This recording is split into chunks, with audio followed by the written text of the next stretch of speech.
Building Rapport, 21st Century Marketing Revisited. Building rapport is an art form and a science that has in some measure been relegated to the back shelf with the advent of Web 2.0 and the emerging Web 3.0 technologies.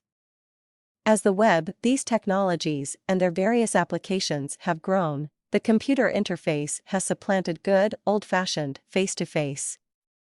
To a point, the market has so fully embraced instant gratification that nearly every business transaction that required high touch has been reduced to a solitary experience with high tech instead. However, there's a growing movement calling for more personal contact, more high touch, to return to the marketplace. Building rapport can be learned by anyone, and with a little practice, can help you to create relationships with ease. The ability to put another at ease, to open the door to quality conversations, is a skill that will serve you well in any situation, and it's an indispensable skill for 21st century marketing. My previous 2 posts have looked at various aspects of building rapport.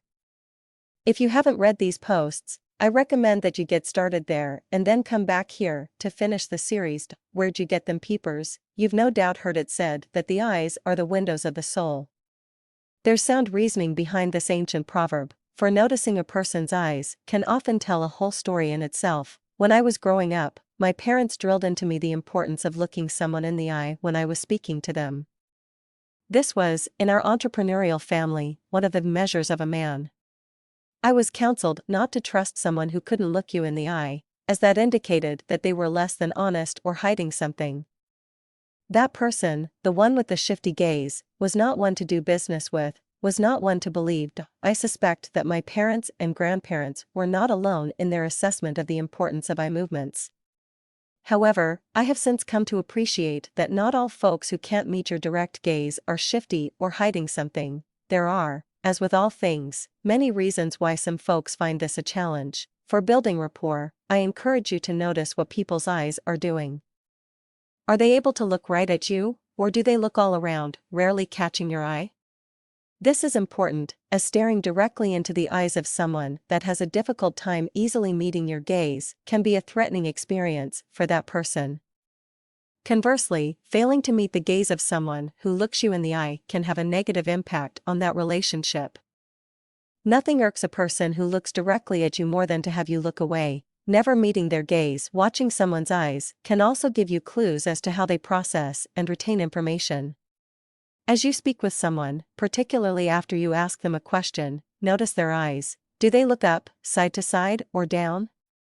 The direction of their glance will offer clues as to whether they are a visual processor. Their eyes look up as though imagining the scenario. An auditory processor. Their eyes look from side to side as if trying to hear better. Or a kinesthetic processor. Their eyes look down, blocking out external stimuli, helping them to connect with their feelings. Matching eye movement, like mirroring body language, is an important part of building rapport. It will go a long way towards putting that person at ease and will help to create an easy connection. I think, therefore, I am another interesting indicator of how a person processes information can be found by listening for I think, or I feel in their speech. Various scientific disciplines have posited that people are either intellectual or emotional processors of information. These categories follow the right brain, left brain, logic, emotion delineation. Building rapport has everything to do with communicating with someone in a way that is familiar to them. By using I think with folks who relate intellectually and using I feel with folks who relate emotionally, you are speaking their language.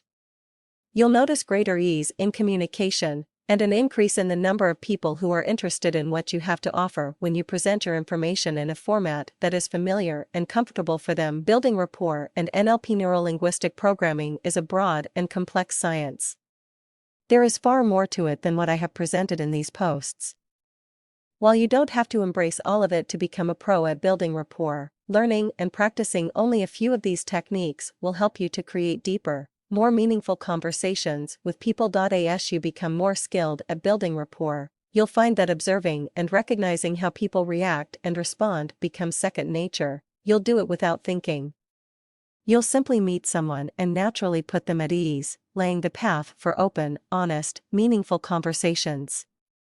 Before you know it, you'll find that you never meet a stranger. The world is full of new friends waiting to be discovered. If you'd like to learn more, there's a whole genre of work published on the science of building rapport, known as NLP or Neuro-Linguistic Programming.